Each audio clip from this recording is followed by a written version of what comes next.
Hello दोस्तों, मेरा नाम है डॉक्टर के एस चौगले और हमारे चैनल डॉक्टर कंसल्ट में आप सभी का बहुत बहुत स्वागत है। आज के इस वीडियो में हम बात करने वाले हैं हेयर लॉस या फिर एलोपेशिया के बारे में। तो हेयर लॉस क्यों होता है, किस वजह से होता है, इसके कारण लक्षण क्या होते हैं, इसको किस तरह से डायग्नोस और ट्रीट किया जाता है, इसके बारे में आज हम इस वीडियो में शॉर्ट में बात करेंगे। सबसे पहली बात कि हेयर लॉस या फिर एलोपेशिया स्काल्प के ऊपर मतलब सर के ऊपर भी हो सकता है या फिर पूरे बॉडी के ऊपर भी हो सकता है। ये टेम्पररी भी हो सकता है या फिर परमानेंट भी हो सकता है। सबसे पहला जो कारण हो सकता है वो होता है हेरेडिटरी कॉजेस। अगर किसी पेशेंट के फैमिली हिस्ट्री में ही है हेयर लॉस होना, तो फिर उस पेशेंट में हेयर लॉस आगे जा करके उम्र के हिसाब से हो सकता है। फैमिली हिस्ट्री के बाद हार्मोनल चेंजेस और कुछ मेडिकेशंस, इनके वजह से भी उस पेशेंट में हेयर लॉस हो सकता है। कुछ मेडिकल कंडीशंस का होना या फिर कुछ मेडिसिनल सप्लीमेंट्स का लेना, ये भी कारण हो सकता है उस पेशेंट में हेयर लॉस होने के पीछे। इसके साथ साथ सर के ऊपर रेडिएशन थेरेपी देना, उस पेशेंट के लाइफ में कोई बहुत बड़ा स्ट्रेस फैक्टर होना, ये भी रीज़न होता है उस पेशेंट में हेयर लॉस होने के पीछे।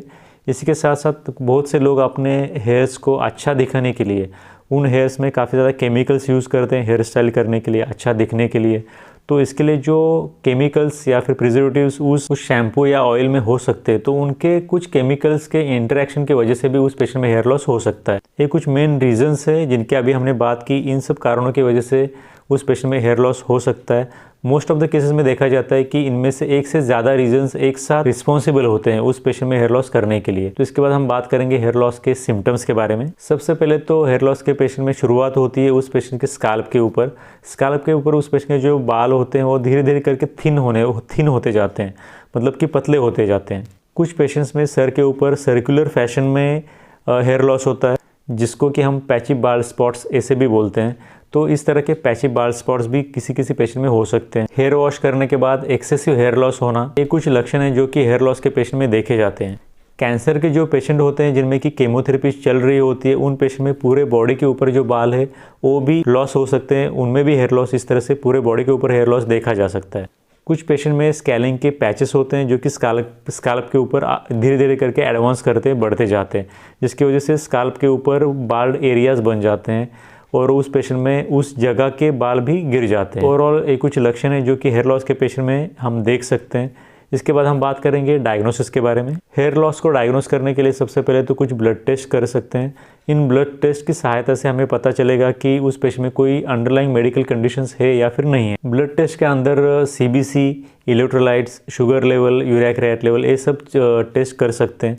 इसके बाद हम उस पेशेंट में पुल टेस्ट कर सकते हैं। पुल टेस्ट का मतलब होता है कि उस पेशेंट के स्काल्प के ऊपर जो बाल हैं उनको पकड़ करके धीरे से खींचना। उस पेशेंट के स्काल्प की बायोप्सी भी की जा सकती है। इसी के साथ साथ उस पेशेंट में लाइट माइक्रोस्कोपी भी कर सकते हैं। तो ये कुछ डायग्नोस्टिक टेक्निक्स है जो कि हम एलोपेशिया या फिर हेयर लॉस को डायग्नोस करने के लिए कर सकते हैं।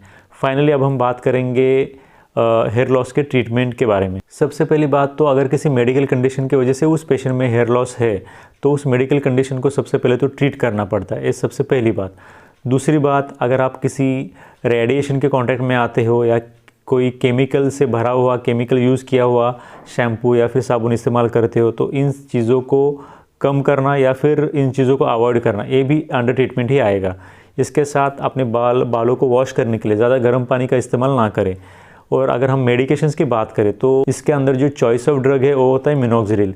मिनोक्सिडिल 2% और 5% ऐसे अलग अलग स्ट्रेन में आता है। मिनोक्सिडिल 2% हम फीमेल्स पेशेंट में यूज़ करते हैं हेयर लॉस के लिए, और मिनोक्सिडिल 5% जो है वो मेल पेशेंट में इस्तेमाल किया जाता है।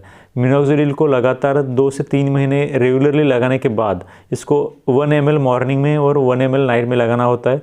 इसको लगातार 2 से 3 महीने तक लगाने के बाद उस पेशेंट में अच्छा रिजल्ट देखा जाता है।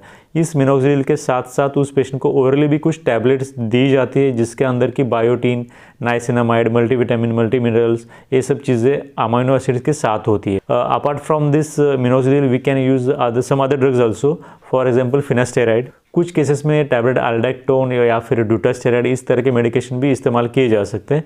It depends on the situation और फिर medical condition of that patient. कुछ पेशेंट में लेज़र थेरेपी का भी इस्तेमाल किया जा सकता है और कुछ पेशेंट में हेयर ट्रांसप्लांट सर्जरी भी की जा सकती है। और जिस पेशेंट में इस तरह के किसी भी ट्रीटमेंट का कोई इस्तेमाल या यूज़ ही नहीं हो रहा है, तो फिर उस पेशेंट में एक ही ऑप्शन बच जाता है और वो होता है विग का इस्तेमाल करना। So this was in short about और hair loss. Thanks for watching this video till the end. Thank you very much.